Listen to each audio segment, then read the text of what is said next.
Ford Motor Company announced its plans to move thousands of workers to Corktown, creating a campus for its mobility team and rehabbing the train station. It's being called a game changer for Detroit. This station is a symbol, but Ford's investment in Corktown is anything but symbolic. We're making a big bet on our future. In a move that's made headlines around the world, Ford Executive Chairman Bill Ford Jr. celebrated Ford's purchase of Michigan Central Station on Tuesday. The event, open to the public, but also packed with dignitaries from Governor Snyder to Detroit's Mayor Mike Duggan, inspired thoughts of what Ford's investment will mean and how it will change the city. Isn't this a great day for Detroit? Who would have imagined that within 10 years, this site would be the center of 5,000 new employees coming back to the city and being the center of Ford's strategic direction on mobility. Isn't it remarkable? To be reoccupied, to come alive again, to really be a beacon for the world again is something special. The train station, long a symbol of the city's decay since the last train passed through in 1988, finally has a future. The last 6 months, Ford Motor Company negotiated the sale with the owners, the Maroon family, whose company also owns the Ambassador Bridge. Bill Ford Jr. says it wasn't until just a few months ago that the reality of the deal took shape. There was a lot to consider to make sure this was the right move. Several questions we had to have answered before we did it. Number one, structurally, was it salvageable? We didn't know that. Fortunately, this was actually built very well. Number two, could we get a deal done, not only on the purchase, but did we understand the cost of renovation, and could we handle that? And then three, are there incentives available that would help us offset some of that? And so, we had to start working through this long tick list of things to make sure that this actually could work. And it wasn't only about, probably 2 months ago that I started to get really excited because we started getting affirmative answers to all those questions. It's not just an emotional move for the Ford Motor Company. Investing in Corktown is in line with their mobility plans and research in the city. It's also looking to attract young talent from around the world who are looking to work in a unique urban environment. If you think about the future of moving people, that has to be experimented in and done in cities. So this was a really interesting point in time where we had the resources to do this, our business needed it, and we could be part of something really cool in the city. 2,500 workers are expected at the train station by 2022. There are also plans for residential and retail inside the building.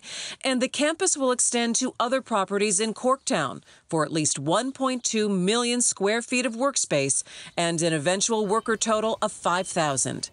Bill Ford Jr. knows this investment will change Corktown and acknowledges concerns from residents about what it will mean for housing, for smaller businesses, and for families. We're going to work with the community to ask them what they would like to see in here, what they wouldn't like to see in here.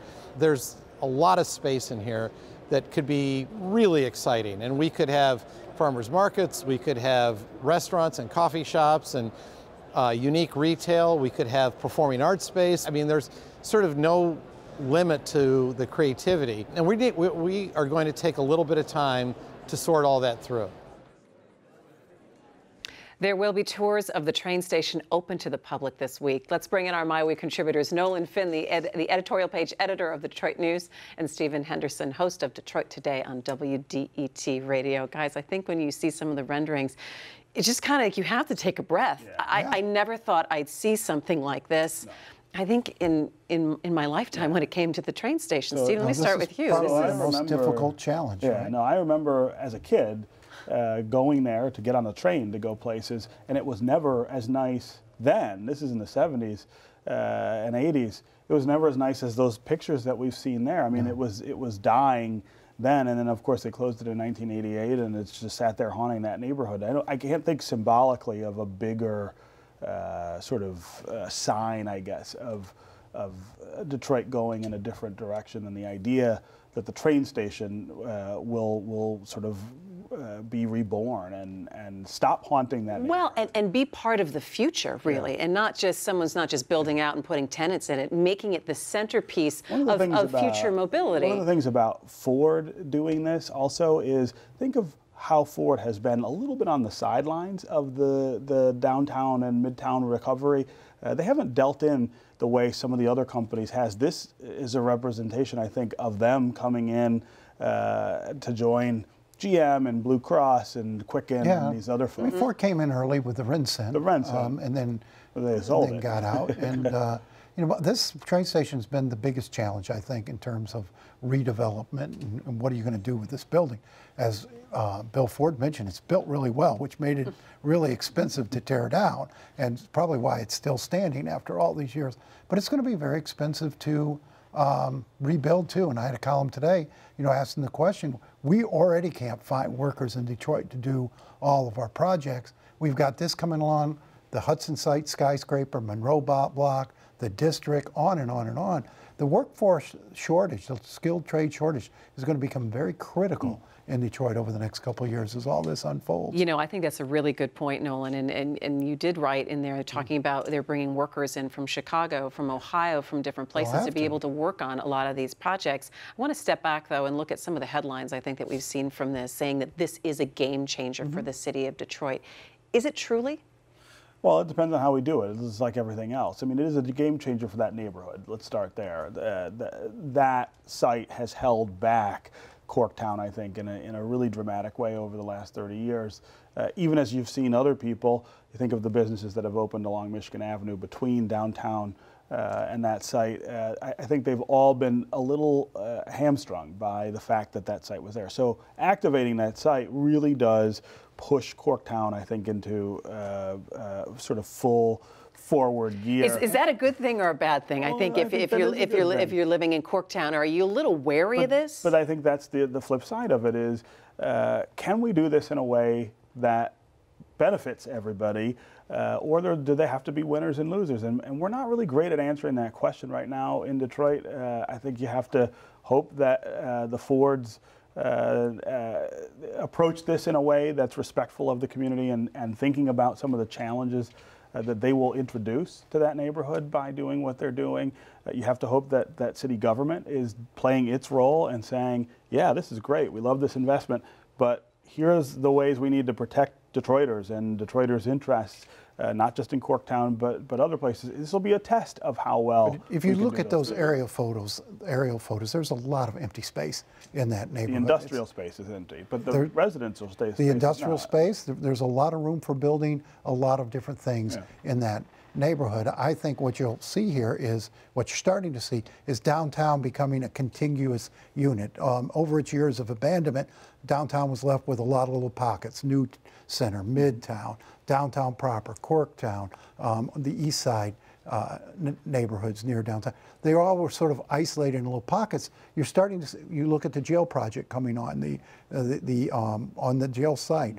You're going to see the knitting together into a contiguous downtown, and we haven't had that in an awful long time. Yeah, it's connecting the dots. What does that look? What does it look like now when Detroit is, you know, when they're selling Detroit, to say, look what Ford is doing here? What kind of other business could that spur, or other investment? If you're a company saying, whoa, if Ford's coming in and they're doing that with the train station, maybe I need to get in here. Well, let's think about the businesses that would naturally attach themselves to what Ford is doing here. I mean, they're doing this to sort of create this mobility park. It will almost be, it sounds like maybe kind of a tech park in the middle of the city. There's a lot of other businesses they do business with that I think will be interested in being close by to that activity.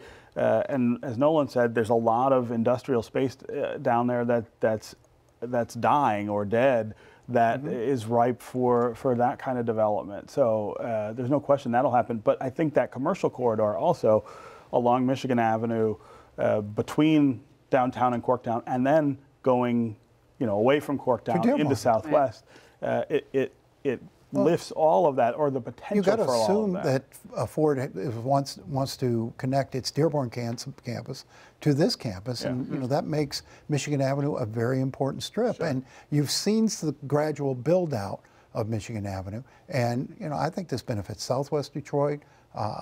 You know, all the neighborhoods on that side of town that have been, you know, struggling over the years. One of the other really important parts of what Ford has talked about, and they haven't talked a ton about this, but they did say this morning that they plan to keep tracks at the station. So the idea of reactivating it Right. as a transit hub is still at least, there, and it's the most logical place for us to have a train station. If you wanted high-speed rail to Dearborn and Ann Arbor, well, they're going to have to make some You connection could to move their Dearborn. workers back and forth all day long. Right. They got a train station in Dearborn. You have a train station here. You could take people off the road and move them up and down Michigan Avenue all day long. It makes perfect sense. I think this is, I quoted Matt Cullen from Rock Ventures in my column today saying, what this means most of all is it's a confirmation of the sustainability of Detroit's development. It's not all Illich and Gilbert and at the sort of mercy of the health of their businesses. It's getting to a broader base of investors and major big-time developers. Well, we'll have to sit on a bar stool at 2 James and watch it all unfold. Boy, they're in catbird seat, aren't they? Just sitting on a little pot of gold. When they started over there, All right. nothing. No one. We'll have to leave it there.